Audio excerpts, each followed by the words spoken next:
හරි ළමයි මේ බලන්න මේ වගේ එකක් හදන්නේ කොහොමද කියලා 8 වෙනි එක. ඉස්සෙල්ලා බලන්නකෝ මෙහෙම අපිට දීලා තියෙන විස්තර මොනවද? H2A කියලා එක්කෙනෙක් ඉන්නවලු. හරිද? එයාගේ මවුල කීයක් තියෙනවද? 0.2යි මවුල තියෙනවලු. එච්චර ප්‍රමාණයක ස්කන්ධය කීයක් වෙනවලුද? 6.8 ග්‍රෑම් වෙනවලු. ඔන්න දැන් බලන්න හොඳේ. මේක අපිට ලේසි වෙන්න හදාගන්නේ 0.2ක 6.8යි නම්. හරිද? 0.2ක හොඳේ. 2ක 6.8යි නම් එකක කීයද ළමයි? 0.1ක කීයක්ද? මේ වගේ භාගයක් වෙන්න එපානේ. මේකේ භාගය කීයද එනවා? 3.4 ග්‍රෑම්. හරි. ඊළඟට බලන්න මවුලයක්. දැන් මෙතන තියෙන 0.1 නේ. 0.1 අපි බලමු මවුලයකට හරවලා. 0.1 එකක් බවට පත් කරන්න නම් 0.1 කැලි කීයක් ඕනද? හිතලා බලන්න. 10ක් ඕනේ 0.1 ඒවා 10ක් ඕනේ. එහෙනම් මේ 0.1 කීයෙන් ගුණ වෙන්න ඕන? 10න් ගුණ වෙන්න ඕන. එහෙනම් 0.1 10න් ගුණ වුණාට පස්සේ 1යි මවුල කියන එක අපිට එනවා. හරිද? 1යි මවුල කියන එක එනවා. හරිද? මවුල එක ආවේ කොහොමද? 10න් ගුණ කරලානේ. එහෙනම් මේ පැත්තේ 10න් ගුණ කරන්න. 10න් ගුණ කරාට පස්සේ මේ දශම ස්ථානේ මෙතෙන්ට එනවා. ඒ නිසා ග්‍රෑම් කීයක් එනවද? 34ක් එනවා. දැන් මවුලයකට මෙයාගේ ස්කන්ධය කීයද? මවුලයකට ස්කන්ධය 34යි. කාගේද? මෙන්න මේ මෙයාගේ. හරිද?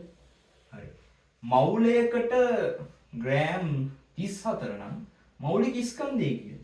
ඉතින් මෞලික ස්කන්ධය කියලා කියන්නේ මවුලයකට තියෙන ග්‍රෑම් ගන්න. එහෙනම් අපි ඒක ලියනවා 34යි G mol වෙන එක. හරි. ඉවරද? නෑනේ. මෙතන අපෙන් H2A නේ තියෙන්නේ. ඉවර නෑ. ඇයි? අපෙන් අහන්නේ මේ H2A ගැන නෙවෙයි. අපෙන් අහන්නේ A ගැන. මේ බලන්න. මෙතන මේ H2A කියන සම්පූර්ණ එකේම බර 34යි. හරි. මෙතන H කීයද? අපි දන්නවා H එකක ගාන 1යි. එහෙනම් H දෙකේ ගාන කීයද?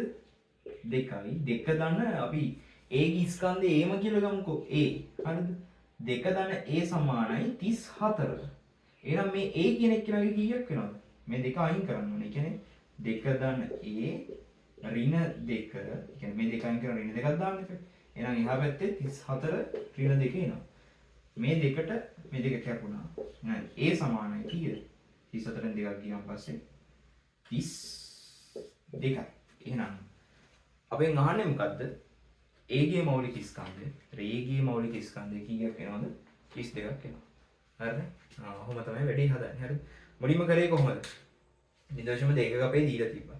0.2ක ගාන 6.8යි. එහෙනම් 0.1ක ගාන කියලා 3.4යි. 0.1 කියලා කියන්නේ 0.1 කියලා කියන්නේ එක හැදෙන්න 0.1 කීයක් ඕනද? 10ක් ඕන. ඒ කියන්නේ 0.1 කීයෙන් ගුණ වෙලාද? 10න් ගුණ වෙලා. මේ පැත්ත 10න් ගුණ වුණා නම් මේ පැත්තත් කීයෙන් ගුණ වෙන්න ඕනද? 10න් ගුණ වෙන්න ඕන. ඒ නිසා ඔන්න 3.4 10න් ගුණ වුණාන් පස්සේ 34 අපිට ආවා. හරිනේ? හරි. එතකොට H2A කියන සම්පූර්ණ එකේ ගාන තමයි 34. හරිද? එතකොට මේ 34ට වග කියන්නේ හයිඩ්‍රජන් පරමාණු දෙකක් සහ A කියන පරමාණු. හරිද? හයිඩ්‍රජන් පරමාණු දෙකේ වර කීයද? එකක 1යි, දෙකක 2යි. දැන් 34න් දෙකක් කාගේද? හයිඩ්‍රජන්ගේ. එහෙනම් 34න් දෙකක් ගියාන් පස්සේ කීයද? 32යි. ඒ 32 වග කියන්න ඕන කාටද? ඒට. හරිද? කොහොම තමයි ගත්තේ. හරිද? වෙන හදන්න නිකන් අර එන ලොකුවට හදලා එහෙම ගන්න දෙයක් නැහැ. මේ පොඩ හිත ගන්න තියෙන්නේ. හරිද? හරි. ඊළඟ ගාන 9 මේක පන්තියේදී හැදුවා.